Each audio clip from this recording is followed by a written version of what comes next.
आगे देखिए हमारा अगला टॉपिक क्या है।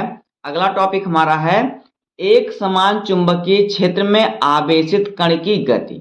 तो देखिए एक समान चुंबकीय क्षेत्र में आवेशित कण की जो गति होती है कैसी होती है, आज के इस वीडियो में हम इसी टॉपिक को पढ़ने वाले हैं। तो देखिए बहुत ही इंपॉर्टेंट टॉपिक है।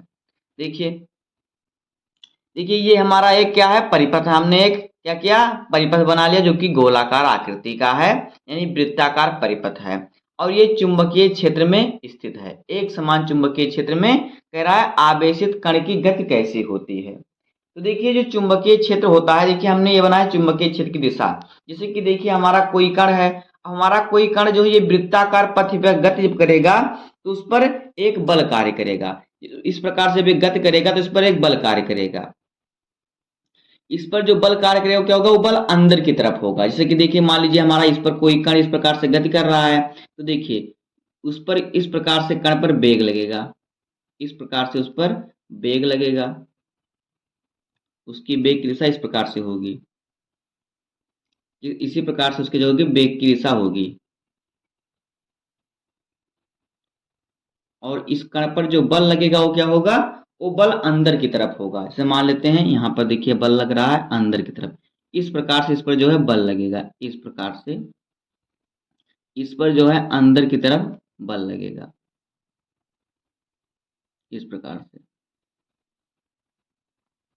तो देखिए तब देखिए इस पर चुंबकीय क्षेत्र की दिशा किस प्रकार से होगी। देखिए ये जो है ये बल की, ये वेग की दिशा है और बल की दिशा जो है अंदर की तरफ है। ये जो है बल की दिशा है ये, और ये जो है वेग की दिशा है ये सभी। तो जब कण इस प्रकार से होते हुए जाएगा, देखिए से मान लीजिए कण यहाँ पे पहुंचा है, यहाँ पे जब कण पहुंचेगा तो वेग की दिशा इस प्रकार से होगी और बल की दिशा इस प्रकार से होगी, लेकिन चुंबकीय क्षेत्र की दिशा इस प्रकार से होगी, इस तल की क्या होगी, लंबवत होगी। इस प्रकार से चुंबकीय क्षेत्र की दिशा इसके लंबवत होगी, इस प्रकार से होगी, इसके लंबवत यानी अंदर की तरफ होगी, पीछे की तरफ। जैसे कि देखिए मैं आपको समझाता हूँ थोड़ा चित्र बना के, तब आप समझेंगे आसानी से। जैसे कि यहाँ पे देखिए थोड़ा सिंपल कागज में आपको दिखाते हैं। जैसे कि देखिए देखिए चुंबकीय क्षेत्र की दिशा हमने यहाँ पे देखिए क्रॉस का निशान क्यों बनाया। देखिए जब आप कोई दिशा दर्शाते हैं, देखिए आप कोई दिशा दर्शाएंगे, तो मान लीजिए आपका कोई दिशा आपको इस तरफ दर्शाना है तो आप इस प्रकार से दिशा दर्शा देते हैं एरो से। अब जब इस प्रकार से आप दिशा दर्शा देंगे तो आप समझ गए कि हाँ इसकी दिशा किस तरफ है, इस तरफ है। अगर दिशा इस तरफ की है तो आप इस प्रकार से एरो दर्शा देते हैं, यानी कि इसकी दिशा जो है इस सामने की तरफ है। और अगर इधर की तरफ तो आप इस प्रकार से दर्शाते हैं। और अगर अपने सामने दिशा उसकी तो इस प्रकार से आप कर देते हैं, किस प्रकार से, देखिए तो आप इस प्रकार से कर देंगे कि इसकी दिशा जो है सामने की तरफ है, इस प्रकार से। लेकिन अगर दिशा उसकी इस प्रकार से अंदर की तरफ है तो क्या करेंगे, देखिए तब हम क्या करते हैं, इस क्रॉस लगा देते हैं। क्रॉस क्योंकि देखिए जो एरो होता है, तीर होता है, उसके पीछे इस प्रकार से क्रॉस बना होता है। तो अगर क्रॉस कहीं लगा समझ लीजिए कि उसकी दिशा क्या है, अंदर की तरफ है। तो यहाँ पर चुंबकीय क्षेत्र की दिशा क्या होगी, अंदर की तरफ होगी। अगर आप चाहें तो आप फ्लेमिंग के दाएं हाथ के नियम से भी समझ सकते हैं। देखिए अगर देखिए जो अंगूठा होता है, अंगूठा अगर बल की दिशा दर्शा रहा है तो जो होगा अंगुलियां जो होंगी वेग की दिशा को दर्शाएंगी, और जो ये वाली अंगुली होगी, ये वाली अंगुली वो क्या करेगी, चुंबकीय क्षेत्र की दिशा को दर्शाएगी। तो चुंबकीय क्षेत्र जो होगा अंदर की तरफ होगा। इतना आपने समझ लिया। अगर कोई आवेशित कण जो है एक समान चुंबकीय क्षेत्र में गति कर रहा है तो उस पर जो देखिए उस पर जो उसकी वेग की दिशा इस प्रकार से होगी, और जो बल की दिशा होगी वो वेग की दिशा के लंबवत होगी, और जो बल लगेगा वो क्या लगेगा, वो अभिकेंद्रीय बल लगेगा, यानी कि इस पर अंदर की तरफ बल लगेगा। और चुंबकीय क्षेत्र की दिशा जो होगी इस प्रकार से अंदर की तरफ होगी। अब देखिए ये जो कण घूमेगा उस कण पर भी एक बल लगेगा, घूमने के लिए भी एक बल लगेगा और अंदर की तरफ एक बल लगेगा। तो यहाँ पे दो प्रकार के बल लगेंगे। अब देखिए आपको लिखना है किस प्रकार से, देखिए आपको लिखना है कि जब कोई आवेशित कण चुंबकीय क्षेत्र में गति करता है तो उस पर एक बल कार्य करता है। जब कोई आवेशित कण होता है वो चुंबकीय क्षेत्र में गति करेगा तो उस पर एक बल कार्य करेगा, जिसे क्या, जिसे लॉरेंज बल कहते हैं। क्या कहते हैं, जिसे लॉरेंज बल कहते हैं। अब आगे देख लेते हैं कि माना किसी कागज के तल के लंबवत अंदर की ओर चुंबकीय क्षेत्र B तथा आवेश Q को कागज के तल में भी वेग से क्या है, प्रक्षेपित किया गया है। जैसे मान लेते हैं कोई देखिए हमारा कागज है, इसे मान लेते हैं ये कागज का तल है, इसके लंबवत क्या है, चुंबकीय क्षेत्र, यानी इसके लंबवत इस प्रकार से जो है चुंबकीय क्षेत्र, इस प्रकार से इसके लंबवत चुंबकीय क्षेत्र है। देखिए हमने बनाया ना एरो, हमारा एरो का जो क्रॉस चिन्ह होता है पीछे होता है, तो हमने क्रॉस का चिन्ह बनाने की अंदर की तरफ जो है क्या, इसके लंबवत है चुंबकीय क्षेत्र। तो जब चुंबकीय क्षेत्र दिशा लंबवत है और क्यू आवेश, आवेश क्यू को कागज के तल में देखिए वी भी, मतलब जो हमारा जो कण है वो क्यू आवेश का है, तो क्यू आवेश का जो कण है इस प्रकार से क्या है, गति कर रहा है, क्या है, इस प्रकार से कागज के तल में वी वेग से क्या है, गति कर रहा है, प्रक्षेपित कर रहा है, इस प्रकार से प्रक्षेपित कर रहा है, इस प्रकार से वी वेग से, यानी इसकी इसका वेग जो है इस प्रकार से देखिए, इस प्रकार से वेग से क्या है, इसमें घूम रहा है, प्रक्षेपित कर रहा है।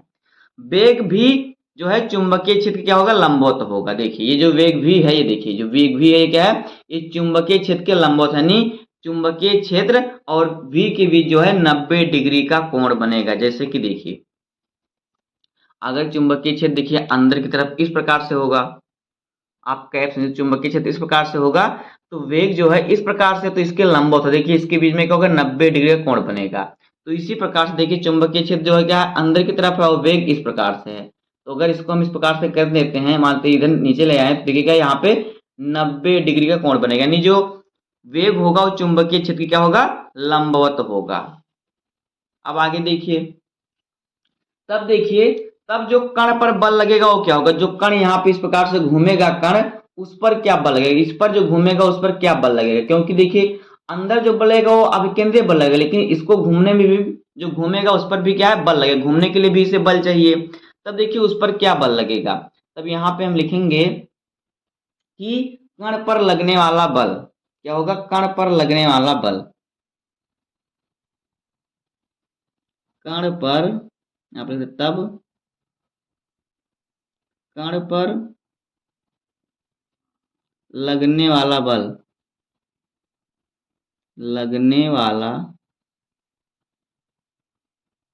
बल, तब कण पर लगने वाला बल। तो देखिए जो इस बल, जब ये कण घूमेगा, इस कण को घूमने के लिए जो बल लगेगा वो क्या होगा, ये किसकी दिशा में, चुंबकीय क्षेत्र के समांतर, चुंबकीय क्षेत्र के समांतर ये आवेशित कर रहा है, ये मतलब गति कर रहा है।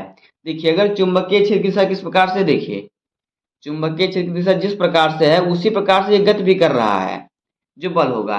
तो जब उस प्रकार से गति करेगा तो क्या होगा, तो इनके बीच में क्या है, 0 डिग्री का कोण बनेगा, क्योंकि ये चुंबकीय क्षेत्र के समांतर चल रहा है, तो इस पर क्या होगा, 0 डिग्री का कोण लगेगा, क्या है, कोण बनेगा। तो देखिए सूत्र क्या हो जाएगा, तब यहाँ पे हमारा जो है लॉरेंज बल का सूत्र लगेगा, तो ये हो जाएगा F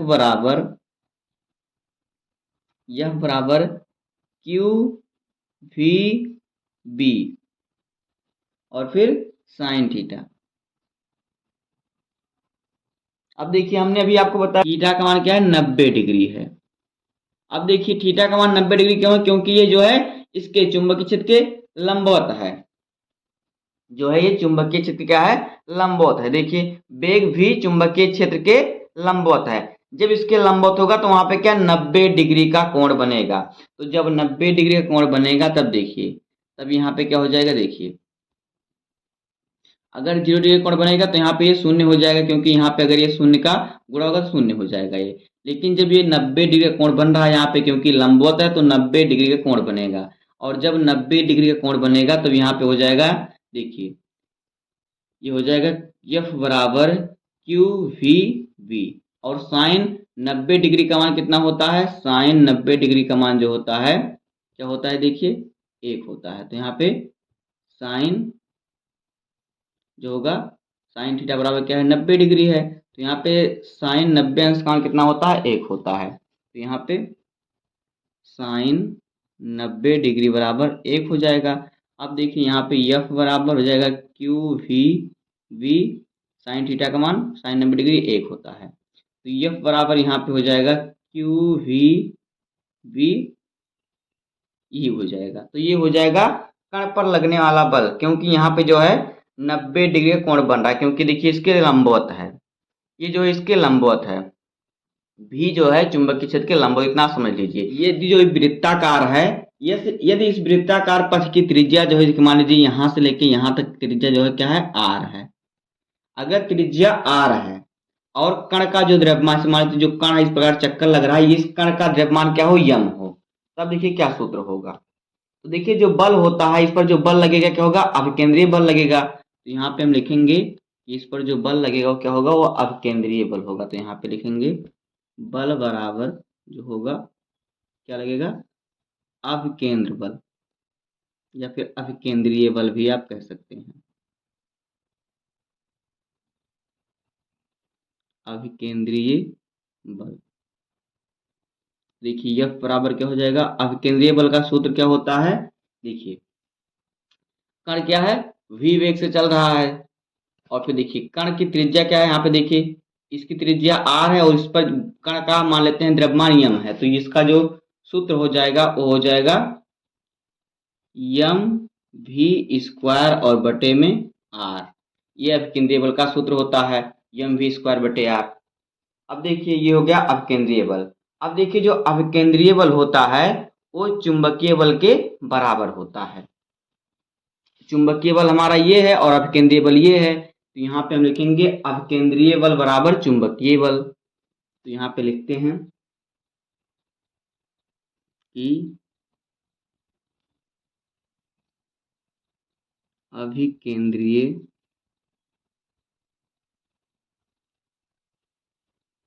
बल बराबर क्या हो जाएगा, चुंबकीय बल है, चुंबकीय बल। अभिकेंद्रीय बल हमारा क्या है, यम भी स्क्वायर बटे आर। तो यहाँ पे ये हो जाएगा, इसकी जगह पर रखेंगे। तो यहाँ पे देखिए अभिकेंद्रीय बल हमारा जो होता है यम भी स्क्वायर बटे में आर, और बराबर क्या है, चुंबकीय बल क्या है, एफ बराबर क्यू वी वी। तो क्या है यहाँ पे क्यू वी वी, ये हो जाएगा। अब देखिए अगर यहाँ से हम आर का मान निकालेंगे तो देखिए क्या हो जाएगा।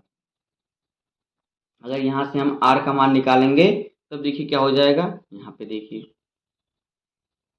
तब यहाँ पे ये हमारा जो है क्या हो जाएगा, तो यहाँ पे ये हमारा देखिए अगर यहाँ से हम आर करेंगे तो ये इधर चला जाएगा। अब देखिए यहाँ पे हम आर का मान निकालेंगे तो देखिए हमारा क्या निकलेगा, तो ये हो जाएगा हमारा जो हो जाएगा, देखिए आर मान निकालेंगे तो ये देखिए हमारा जो है एम भी उधर चला जाएगा। तो हो जाएगा यहाँ पे आर बराबर, देखिए क्या हो जाएगा हमारा एम वी स्क्वायर, और फिर बटे में हो जाएगा हमारा क्यू वी वी।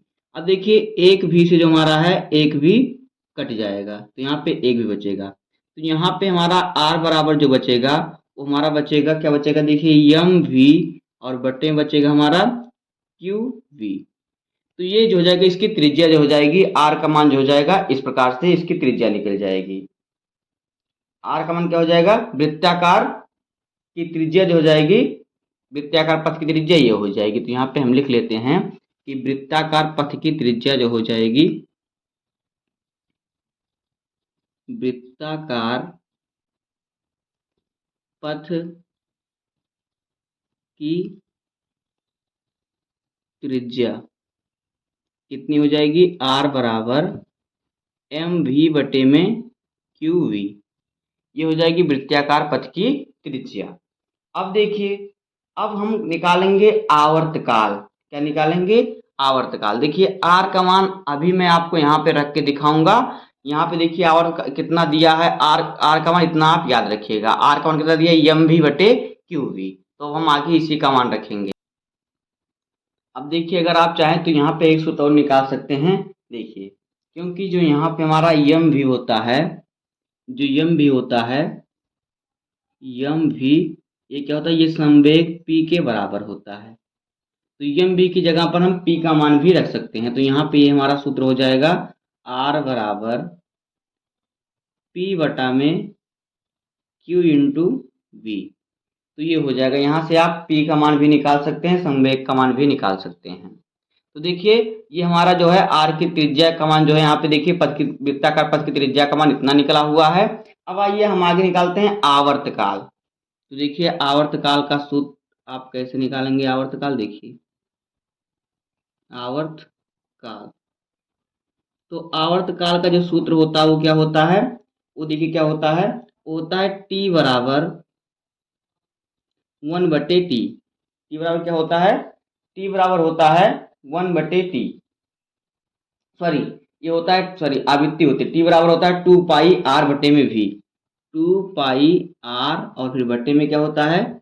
v होता है। ये होता है आवर्तकाल का सूत्र। अब यहाँ पे देखिए, r हमारा त्रिज्या है। अब r का मान हम यहाँ पे रखेंगे, यहाँ पर r का मान हम रखेंगे वृत्ताकार पथ की त्रिज्या से। तो जब हम यहाँ पे r का मान रखेंगे तो ये हमारा हो जाएगा t बराबर 2π। अब देखिए क्या है, r का मान कितना है? mv/qp। तो यहाँ पे हो जाएगा mv और बटे में क्या हो जाएगा? qv। और यहाँ पे हमारा v है तो यहाँ पे हम v का मान यहाँ पे रख देंगे। अब देखिए एक v से एक v इस प्रकार से कैंसिल हो जाएगा। तो यहाँ पे हमारा बचेगा क्या? तो यहाँ पे देखिए t का मान जो बचेगा वो हो जाएगा 2πm और बटे में qv। ये निकलेगा आवर्तकाल का सूत्र, ये आवर्तकाल हो जाएगा। अब देखिए, अब यहाँ पे हम निकालेंगे आवृत्ति। तो देखिए इसकी आवृत्ति कैसे निकालेंगे, यहाँ पे देखिए। तो देखिए यहाँ पे जो आवृत्ति होगी वो क्या होगी? देखिए आवृत्ति का सूत्र क्या होता है? इसका सूत्र होता है 1/t। आवृत्ति को हम किससे? n से प्रदर्शित करते हैं। n बराबर होता है 1/t। ये होता है आवृत्ति का सूत्र। अब देखिए यहाँ पर इस t का मान हम यहाँ पे रख देंगे तो ये हमारा हो जाएगा n बराबर 1/2πm/qv, क्योंकि t का मान जो है 2πm/qv है। अब देखिए इसको हम सॉल्व करेंगे तो यहाँ पे हमारा जो है ये हो जाएगा। अब देखिए इसको हम ऊपर लेके जाएंगे तो यहाँ पे t बराबर जो है वो हो जाएगा, क्या हो जाएगा? इस देखिए qv ऊपर चला जाएगा, 2πm नीचे आ जाएगा। तो ये हो जाएगा qv और बटा में 2πm। कैसे आए? क्योंकि अगर हम बट्टे में इसके 1 लगा देंगे तो ये ऊपर चला जाएगा। इस प्रकार से देखिए आपको समझाते हैं। देखिए अगर इसको हम सॉल्व करेंगे, देखिए हमने बट्टे में इसके 1 लगा दिया। अब इसको हम ऊपर लेके जाएंगे तो ये हमारा हो जाएगा qv1 इंटू में क्या हो जाएगा? 1/2πm गुणा होगा तो qv बटे में 2πm। इसलिए हमने यहाँ पे लिख दिया है 2πm। तो ये हो जाएगा किसका? ये हो जाएगा आवृत्ति का सूत्र। किसका हो जाएगा? ये आवृत्ति का सूत्र हो जाएगा। तो इस प्रकार से हमने यहाँ पे सूत्र निकाला बल का, अपकेंद्रीय बल का, और फिर वृत्ताकार त्रिज्या की पथ का, आवर्तकाल, और क्या है? आवृत्ति। तो यही हो जाएगा इसका डेरिवेशन। तो बस अब हम बढ़ते हैं नेक्स्ट टॉपिक की तरफ।